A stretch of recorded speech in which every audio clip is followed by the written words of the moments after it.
I am so happy to see you. I've seen many of you in the dry runs, and it's good to see you here today for the Heat 1. To kick us off, it's my pleasure to introduce to you the Dean of the Graduate School and the Senior Vice Provost for Academic Affairs at the University, Mark Smith. Well, thank you very much. It certainly is a pleasure to be here to welcome you to the start of the 3MT competition. This is a competition I think that many of you know started as an idea in Australia. It caught on and spread out throughout the world. I think pretty much now every campus that I'm aware of has some version of the 3MT going on. So we are one of many, and in fact there are many of these kinds of competitions going on during this time period. The idea, as you well know, is it's a vehicle to get you to sharpen your skills. If you were doing a thesis, you are one of the world's experts in what it is that you do. But being that you are that expert, sometimes communicating it to those of us who are not experts is a challenge. And so this is a great opportunity for you to refine your skills in communicating. This is really more than just a competition, though. When you thought through the process of how you describe what it is that you do to others, these are messages that you will be giving for many, many years to come to lots of different audiences. And hopefully every time you present that elevator pitch, you'll get better and better and better. The thing that's unique about this is that this one is couched as a competition, so there will be winners associated with it. So that sort of makes it fun. There is some nervous energy that is involved when you make presentations like this. Does anybody here know what I'm talking about? Nervous energy, yeah. I remember having that conversation with my son. He was nervous before giving a presentation. What I want to remind you of is nervous energy is not a bad thing. It really is a good thing. It can help you to perform better. So think about that. Learn how to challenge your nervous energy. For most of you, if you're feeling nervous, you're probably the only one who will know it. To the rest of us, you'll look like a star. The last thing to mention is we are a community, so I want to encourage all of you to support everyone else. Provide constructive, encouraging comments so that we all can be better in terms of communicating, because we're really at our best when we act as a family and we help each other.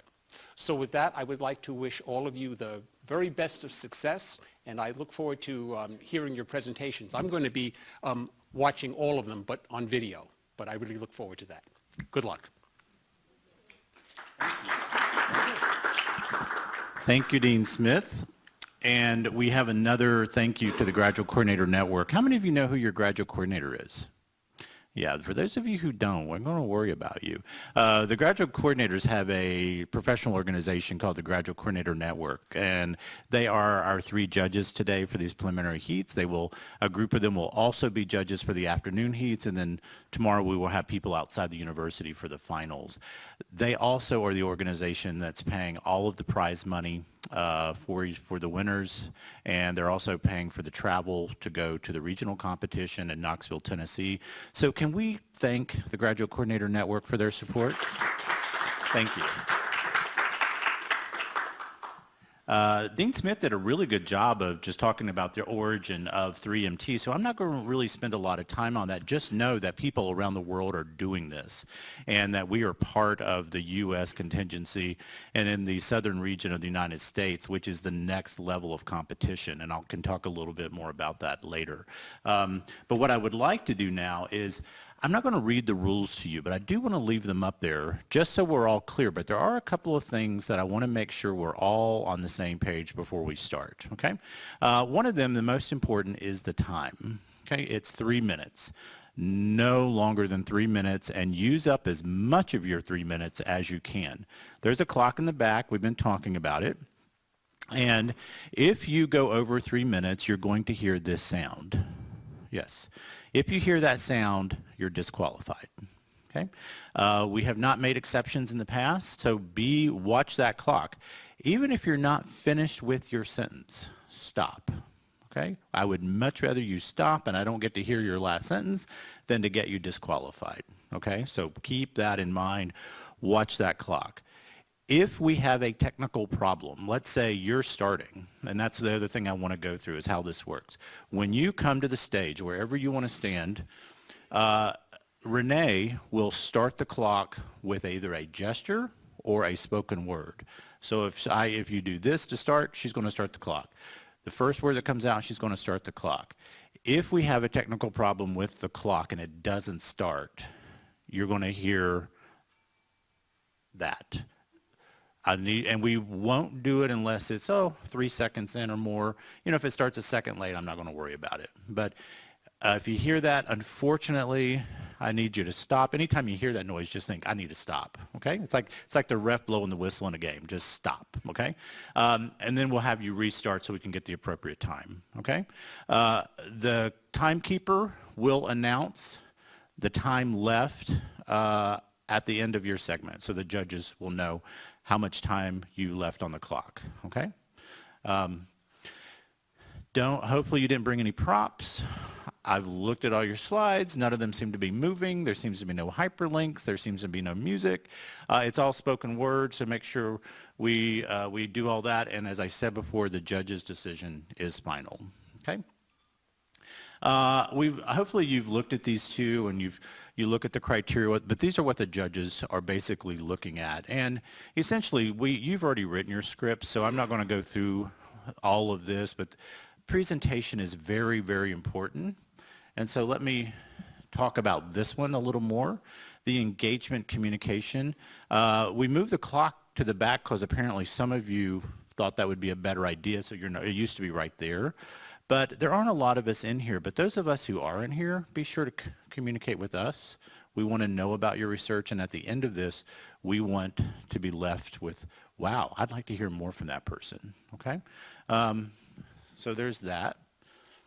There are prizes, and $1,000, $750, and then the people vote for the $500 prize. Okay, thank you, Graduate Coordinator Network. They're writing the checks. Okay, and so these are our judges. Beth's not here, but everybody else is, and so these are the folks that will actually be scoring you for this heat and making the decision on who moves forward. As I announced earlier, there's no set number of you who's going to move forward. My general advice to the judges is let's try to cut it at least in half, if not maybe down to 4 people. Okay, and I think that's all I need to be talking about. So we're going to get started. And so when the first person comes up, we're just going to put the microphone on you. I'll put your name up. And then when you're ready, the slide will go up and the floor is all yours. Okay? Okay, if you'll just turn around.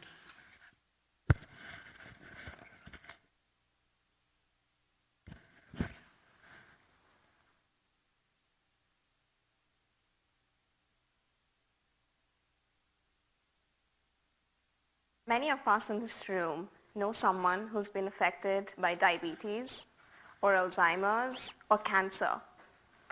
Diabetes is estimated to affect 1 in 10 Americans. Alzheimer's affects 1 in 10 over the age of 65, and cancers, especially prostate cancer, is expected to affect 1 in 10 American men. So what is it that links all these three? Each and every one of them is associated with a metal imbalance in the body, especially zinc. Now, this zinc is present in very minute quantities, just 2 grams, yet it's responsible for the proper functioning of all of these organs, our brain, our pancreas, even the prostate. It is estimated, so the question arises, why and how? Now, in Alzheimer's, we see an increase in the level of metal in the brain than what is normally there. In pancreas, and especially in diabetes, and in the prostate cancer, we see a lower than normal levels of metal. So to understand this, we have to first identify how these metals are prevalent in biology. And these are mainly present in two forms. One is where they're freely floating around, and second is when they're bound to something like a protein and responsible for their function, for functions as essential as breathing. In my research, we make fluorescent molecules that can look at these two forms, and they light up similar to the fluorescence light bulb lighting up this room. However, one major difference is we use two different colors. Say we use a red one to look at the free metal, and then we use a yellow one to look at the bound metal. And then we see where these are, how they change with respect to each other, and the environment around it. This helps us answer questions as to how and why metals change from a normal to a disease scenario like this. In future, this will allow us to develop therapies based off on metal targeting. This will allow scientists and doctors to combine our research and develop treatments that are based off on this and eventually change the world. Thank you.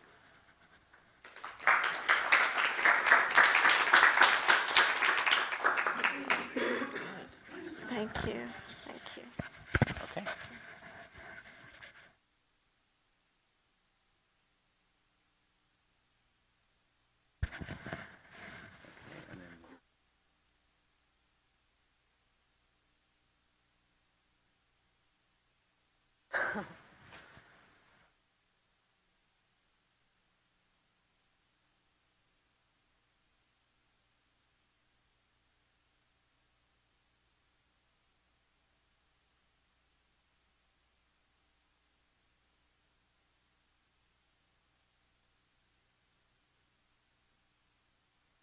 Good morning, everybody. My name is Eri.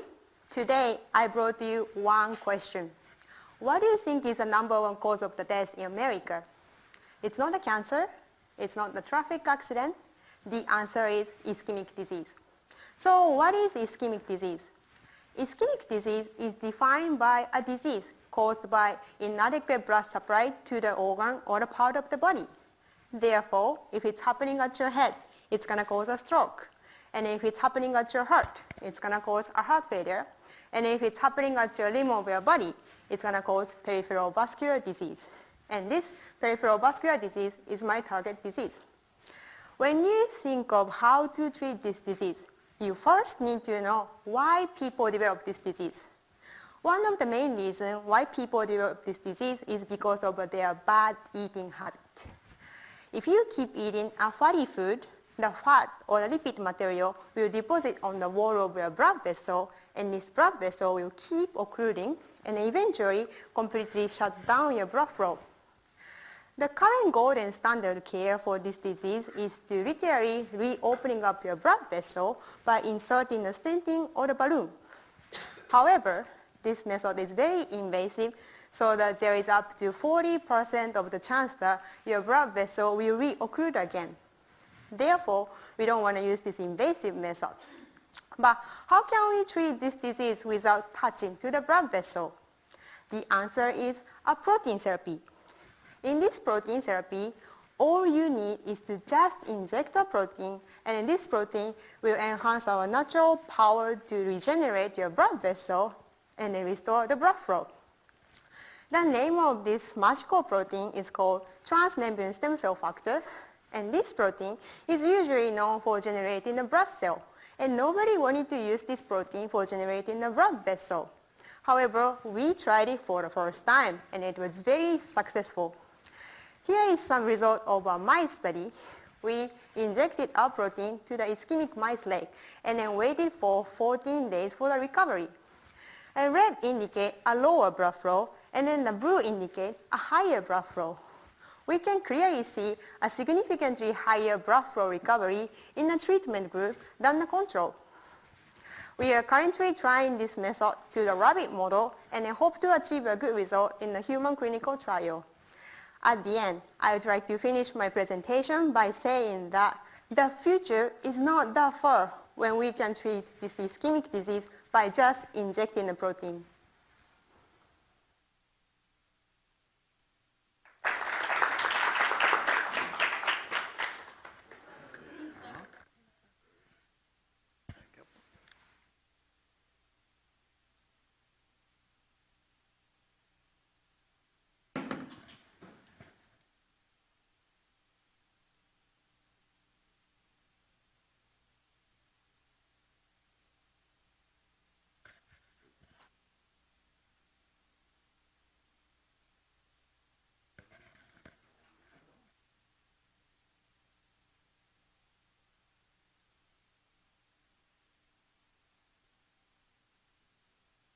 When was the last time you were at dinner and someone pulled out a phone?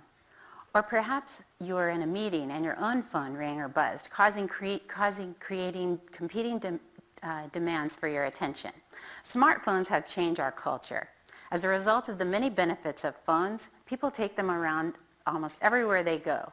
And this pervasive use of phones has led to changes in norms for how we communicate in everyday face-to-face interactions. Hardly a day goes by that we don't hear something, and it's usually negative, about how phones are affecting our lives. There are lots of claims and fears out there about phones, but what does data from actual conversations show us? Little research has been conducted in this area, and this is where my dissertation comes in. I look at how we are incorporating phones into everyday conversations, specifically in the context of the family dinner. I ask, is the phone treated as an interruption? And if so, what does this look like? How does the conversation progress when phones are in use? I videotaped 50 family dinner interactions and extracted the clips that include phone use. Then, using a method called conversation analysis, I transcribed the talk and the embodied communication, such as eye contact and gesture.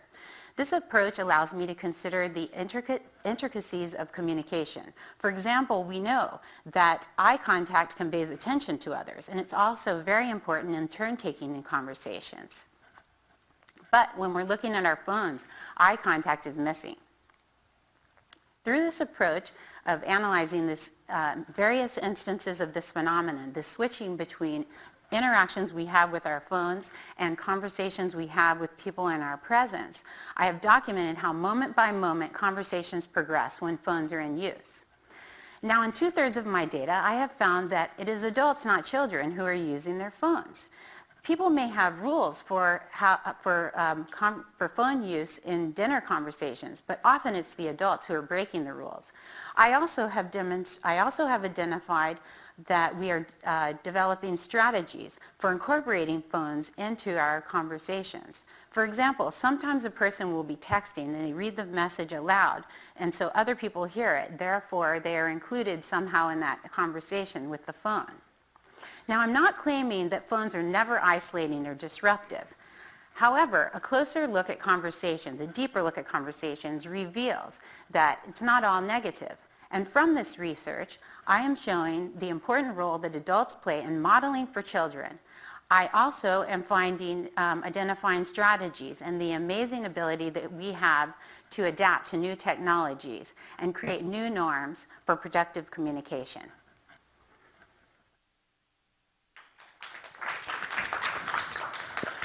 Thank you.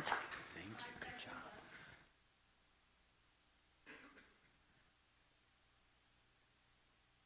Good. Just turn around for me.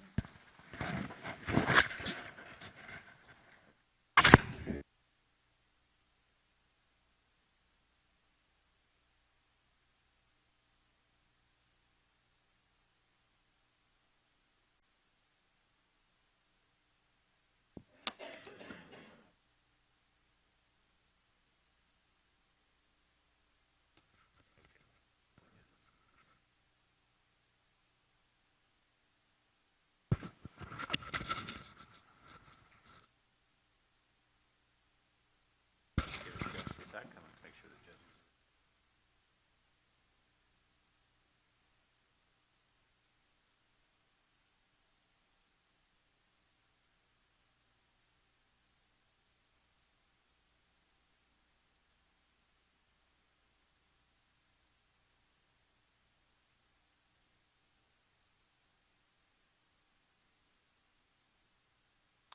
Over 100 years ago, a woman by the name of Augusta Dieter walked into the office of Dr. Alois Alzheimer seeking treatment, noting that she had lost her mind. Upon her passing, an autopsy revealed severe atrophy of the brain and distinct plaques in its tissue. This was the first ever diagnosed case of what is now known as Alzheimer's disease. Unfortunately, those diagnosed with Alzheimer's disease today have no better chance at survival than Augusta did in the year 1901. Alzheimer's disease is the 6th leading cause of death in the United States and is one of the few diseases that still cannot be prevented, slowed, or cured. In fact, each minute in America, one new person is diagnosed with Alzheimer's disease. This has led to a skyrocket in scientific interest in this disease, but yet there's still no cure. and this is due to the complexity of the disease. Alzheimer's disease, as you can see in the figure behind me, is triggered by a protein called amyloid beta. And amyloid beta starts out as a singular peptide, which is known as a monomer. Yet in the disease state, these monomers begin to assemble into larger structures called oligomers. These oligomers will continue to assemble into larger and larger structures, ultimately forming the plaques found in the brain. Yet this mechanism is much more complex than what I have outlined for you. And this is largely due to the fact that at each of these steps, these proteins can take on a multitude of different structures. The inability to identify and to stabilize these structures is what has largely hindered effective therapeutic design. Thus, my research comes in and we have begun to make strides in this field. And we have done this by using what are known as porous materials. Now, when we talk about porous material, think of a sponge. And in that sponge, in the holes, we're basically using those holes to bind and encapsulate the protein. Yet instead of using a sponge, we're using what's called chemically functionalized porous silica. So what we're doing is we're finding chemical groups and metal ions that have a high affinity for the protein, and we're attaching this to our porous silica to ultimately direct and control this mechanism. Most notably, we have found that we are able to stabilize and isolate the intermediate oligomer stage, preventing it from continuing to aggregate into those higher structures. Additionally, we have found that by modifying chemical groups and pore size, we're able to select and choose the size and structure of the resulting aggregates. This has major implications for therapeutic design, and that now allows for a target for them to design for. During the time it has taken for me to give you this talk, over 3 people have been diagnosed with Alzheimer's disease in the United States. It is my hope that with this research and similar research like this, we can begin to make this a statistic of the past. Thank you.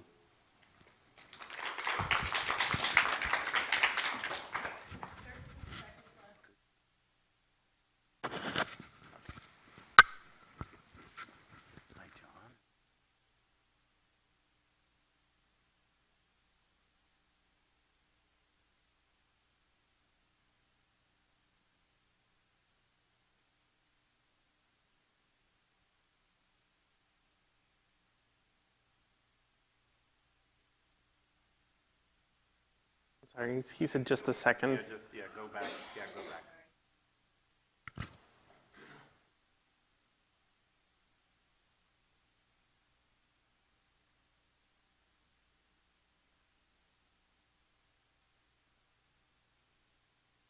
In 2016, Congress passed the Cancer Moonshot.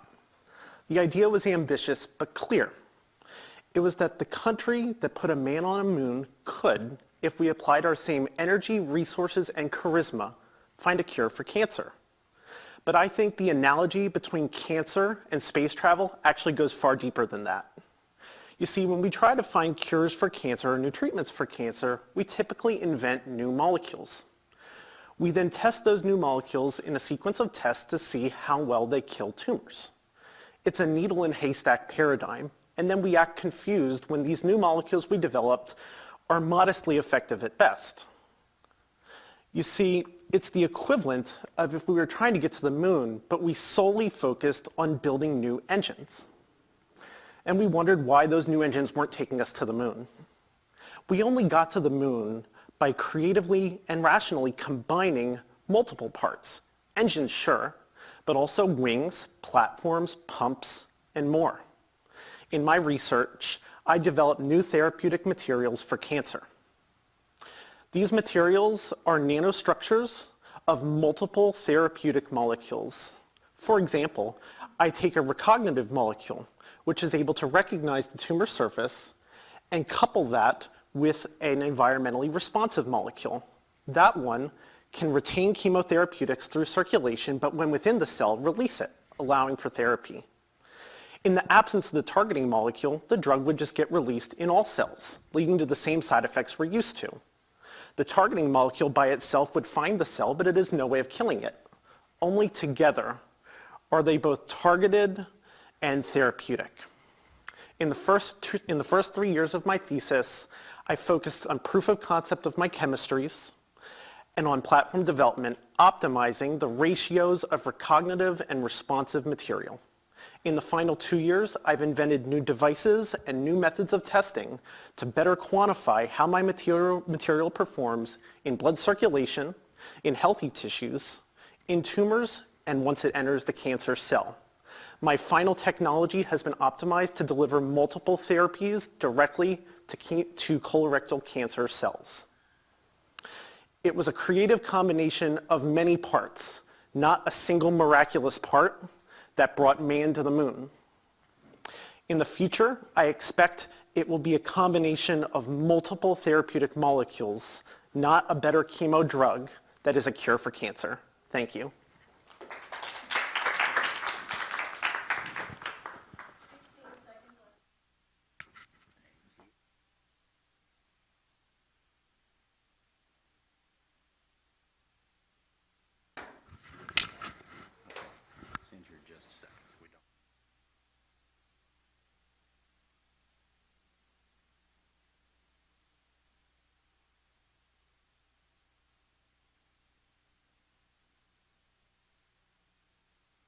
I'll tell you when to, so I will tell you when to go. Okay, I'm sorry, they're seeing the judges do their thumbs up. That's all the judges, if you're ready. 4 million people die of outdoor air pollution every year. A large number of these deaths happen in cities in the developing world. Delhi, with a population of 28 million people, is the world's most polluted megacity. Here, we look at the composition of these fine particulate matter which cause a lot of these deaths. Particles 100 times smaller than the breadth of a human hair, small enough to enter critical organs and cause serious health effects. Here, we look at the composition of these particles, what these particles are made up of, to understand the sources and processes that govern air pollution in the case of Delhi over here. Here, I present the concentrations of particulate matter for each season in Delhi, and to contrast that with the western city, I have Houston, just to give you some context as to how high these numbers really are. For example, in the case of winter, the concentrations seen in Delhi are 20 times higher than what the World Health Organization considers safe breathing levels. Even for the cleaner months, that is the summer and the monsoon, the concentrations are still 5 times higher than what is considered safe breathing levels. And then just look at Houston to see how high those numbers really are. The reasons why you see these large seasonal differences is because of 2 reasons. One, the change in sources. For the cooler months, you have additional sources from people burning solid fuel to keep themselves warm. Also, change in meteorology across the seasons. For the cooler periods, you have less ventilation. The wind speeds are slower. Also, you have inversion conditions. What that means is that the particles are trapped in a shallow column of the atmosphere, whereas for the cleaner seasons, the summer and the monsoon, you have higher wind speeds, and in the case of the Indian monsoon, you have heavy rains, which leads to cleaning of the atmosphere, so as to speak. The concentration and the composition itself helps us get at the sources.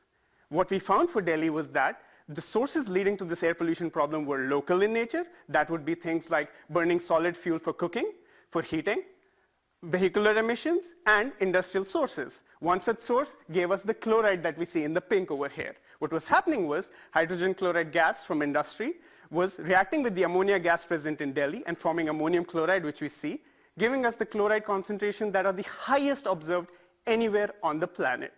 On top of these local sources, you also have regional sources. So cities upwind of Delhi, their sources and emissions coming into the city of Delhi, and then adding to the local sources and forming and creating what you see is the most polluted megacity in the world.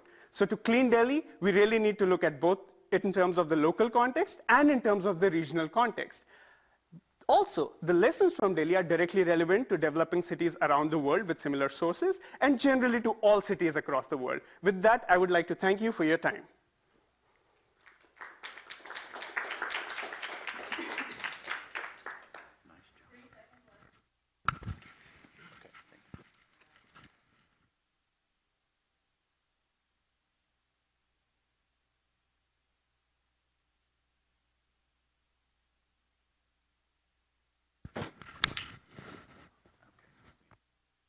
Thing.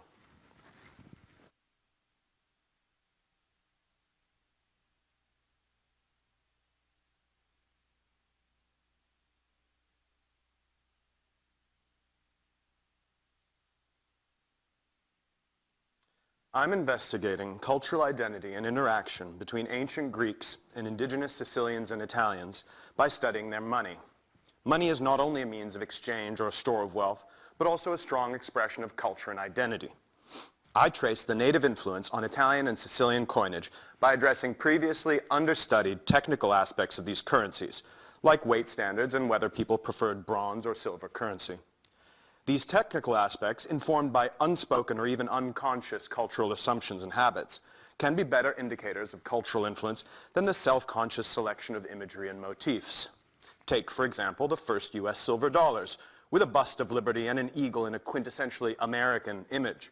Closer analysis, however, reveals their Spanish heritage. These first US silver dollars were on the same weight standard as their popular predecessors, the internationally accepted Spanish pieces of 8, legal tender in the US until the mid-19th century. Another, more contemporary example of the cultural power of weight standards is the persistence of the imperial system in the United States. Though originally imported from Great Britain, this colonial legacy has become a strong aspect of American identity. Conservative American resistance to the metric system was quite strong in the 19th century, as some considered it to be an atheistic and unnatural product of the French Revolution. Even today, the continued use of the archaic and obsolete imperial system is an exceptional marker of American identity. When the Greeks arrived in Sicily and Turanian Italy in the 8th century BC, they found the native peoples using bronze objects by weight as currency. These objects were reckoned against a native weight measure, the ancestor of our pound, called the litra. In their homeland, the Greeks used silver by weight as currency on their own standards, in the Near Eastern model. But the Greeks in Sicily and Italy adopted the bronze tradition of their silver-poor new home, and with it, the litra.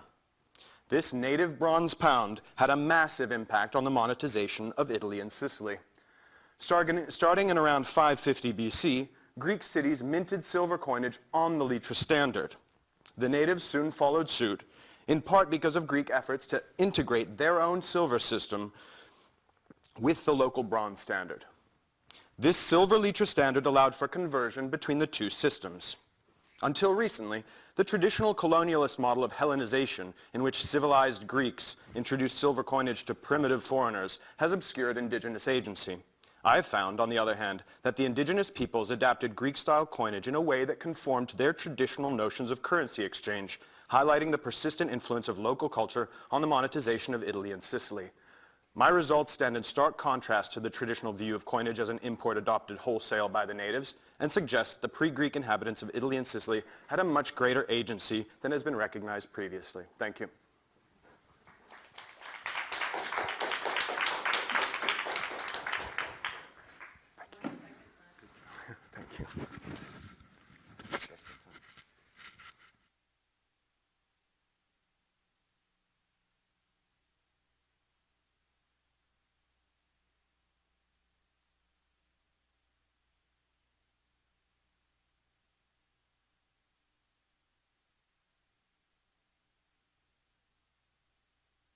All the judges ready?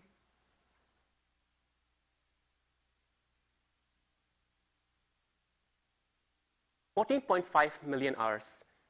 That's the amount of time people in the United States lost to congestion in 2014. That's equivalent to 42 hours per person every year. How do we solve congestion? Express lanes, which are the focus of my research, are one of the tools on our path to a congestion-free world. These lanes provide reliable travel time in exchange for a toll. However, toll operators and transportation planners face a challenge on how should we operate these lanes so we can actually reduce everyone's delay. The recent headlines show that in Washington, these lanes are moving 15 miles per hour slower than what was promised. And in Virginia, tolls have reached as high as $47. Paying for that is like buying a new pair of shoes every time you go from work to home. A key culprit in this is our lack of understanding of how drivers behave. At every fork in the road shown by the red arrow, a driver has to decide whether to pay the toll or hop onto the fast lane or gamble for a lower toll at a future entry point. So drivers make what I call sequential decisions. These decisions can be influenced by several factors, like how urgently you want to reach your destination, what is your income level, how much information your phone app is telling you, and sometimes just your mood. And The current pricing models ignore this behavior and use simpler rule of thumbs like increase the toll when there is congestion, decrease it when there is not, which can be far from efficient as these headlines show. This is where my research comes in, where I incorporate the driver behavior into improving the express lane operations. My research has 3 stages. First, borrowing the tools from computer science literature on analyzing sequential decision, I develop driver behavior models that explain how a driver with different characteristics will make a decision under various conditions. Second, I use this model to predict traffic in the future so we can plan for these lanes. My simulations show that ignoring sequential decision, which the current models do, can underestimate future traffic by up to 45%, which can lead to misleading evaluation of future projects and a loss of taxpayers' money. Also, I use this model in the 3rd stage to develop improved dynamic pricing algorithms. These algorithms, when I tested on Dallas Express Lane network, saved each traveler approximately 4 hours extra than what the current pricing models were doing every year. So on a system level, this save time is reducing emissions by 10 to 15%, leading to a greener environment and also making the drivers happy. So even though we cannot turn back the clock, my research can bring you back some of those 42 hours so you can invest it in something that you really care about. Thank you.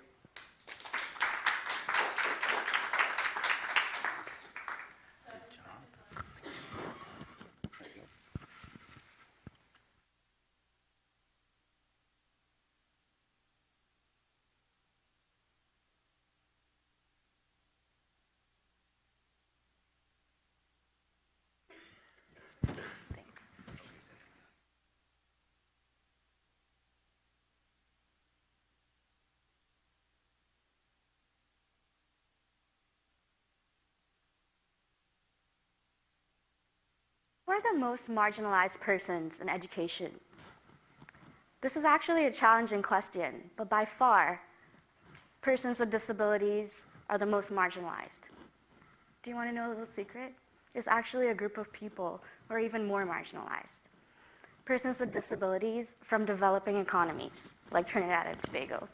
You may know of Trinidad and Tobago as being near to Venezuela, or the famous rapper Nicki Minaj is from Trinidad and Tobago. The population of Trinidad and Tobago is approximately 1.3 million people. But more significantly, 6.3% of that population is school-age children with disabilities, ages 1 to 17. A couple years ago, I was on my way to collect data for another research project in Trinidad in one of the coastal schools.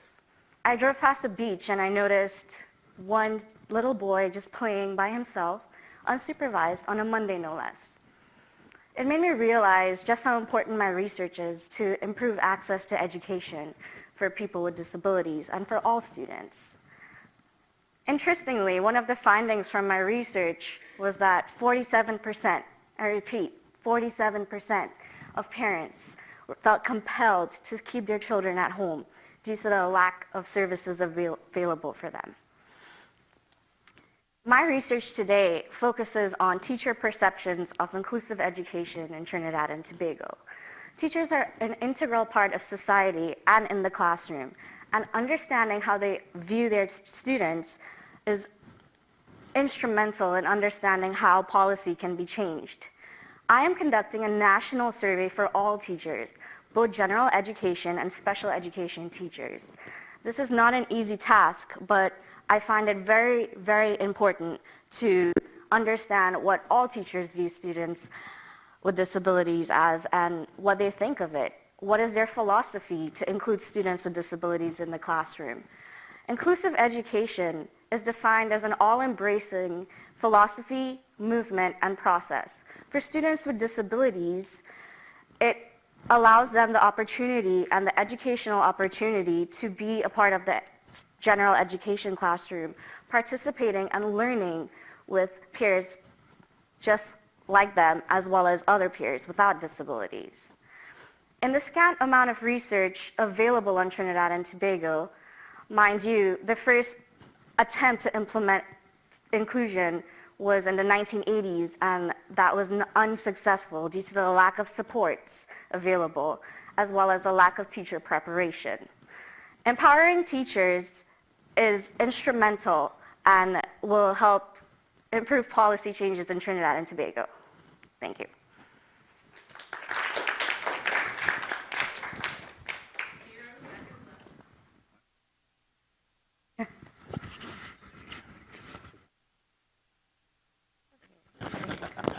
That's fine.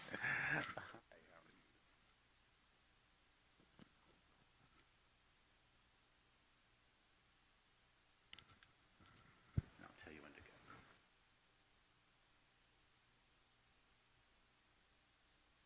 Hi everyone. We are lucky to be living in an era where capturing memories in forms of photos and videos is possible. It happens sometimes that our hands are shaky and we end up with videos that don't look really good. Wouldn't it be great if our phone notifies us within the same minute that, hey, the video you just captured is of bad quality? Sometimes recapturing the same scene is possible, and hence those memories will not get lost. My goal out of my PhD is to achieve that. To do so, I need to measure automatically the video quality in a fast yet in a reliable way. This problem is actually important to many people besides consumers. For instance, think about iPhone engineers trying to create for us better and better cameras. They want also to have an accurate measure of how good the videos shot by these devices are, right? So, how to measure video quality? What I was able to find is that if we take a video and we process it in the same way our human visual system does, and then if we look at the statistics, I can obtain a lot of information regarding quality out of these statistics. For instance, the statistics of good videos are very different from the statistics of bad videos. So I used this in order to create a new model that can automatically predict for me the quality of shot videos. The next question was, does my model work? In order to answer that, I needed a database that contains videos and associated quality scores. What I did is that I constructed a very large database. In fact, it was the largest because everything is bigger in Texas, and to make sure as well that the videos contained in my database are representative. So I was able to collect around 600 videos shot by 80 different users of various ages, styles of capture, etc., by about 100 devices. The videos shot were capturing multiple scenes and were suffered from multiple types of artifacts. In fact, the scenes spanned 26 different countries, and even one of my videos came from a space shuttle to make sure that our friends in the outer space are as well covered. To collect the quality scores, I conducted a survey where 5,000 participants from across the world provided me with quality labels. This allowed me to obtain more than 200,000 quality scores. Using my database, I was able to verify that the model I built allows me to predict the quality in a fast, yet in a reliable way, and hence, I hope soon to be able to notify the users when a problem arises when they capture the videos. Thank you so much.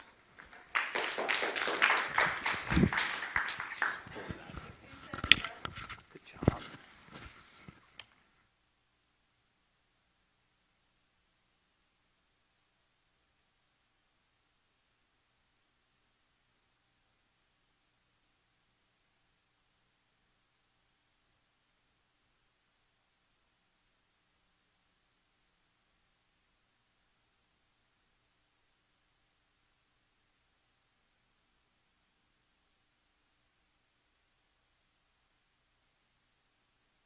On January the 20th, 2005, when George W. Bush was taking the oath of office, scores of cameras recorded happy American faces elated about being part of history. Protesters were there as well, but the overall tone was of a celebration.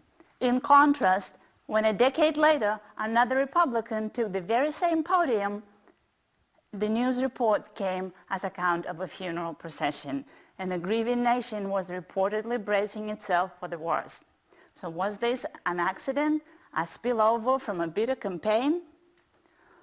Or was it an indicator of something changing profoundly in the political culture?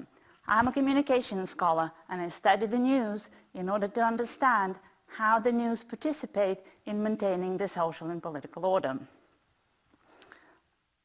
The study I'm reporting today looked at the inauguration news on the day when Americans expected to hear a story of reunion. They expected to participate in a ritual of a peaceful transition of power. But as I was reading my sample of national local news, I noticed that the story went from liberty to carnage in two dramatic moves. First, the president got a much larger spot in the limelight.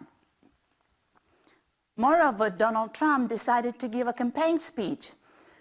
So he reiterated the very same story and grim picture of dysfunction and decay, which guaranteed that the media attention was directed to him and his mannerism and away from the civic lesson of democracy. Second, the supporting cast has also changed. Public officials have faded to the background, and forward came ordinary people. They're now more visible, but more resentful, less engaged, and less contemplative of what it means to live in democracy. But my story has not changed in one important aspect. Reporters maintain high standards. They claim high ground of professionalism and excellence. They maintain impartial and balanced tone. And that might seem as good news.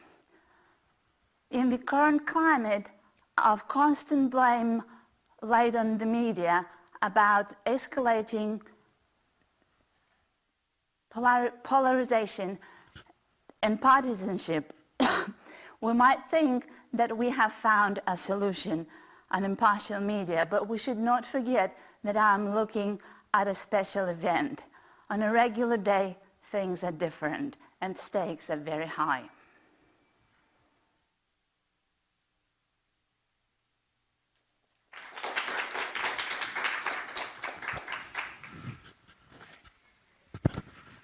Okay, that was our last competitor, and I think so, right? Anybody in here not gone? No. Okay. The judges are going to go with Danielle to the deliberation room. I would give it 30, 45 minutes. We will come back here and we'll announce who's moving forward. If you're not going to be here, please give Danielle your cell phone number, okay?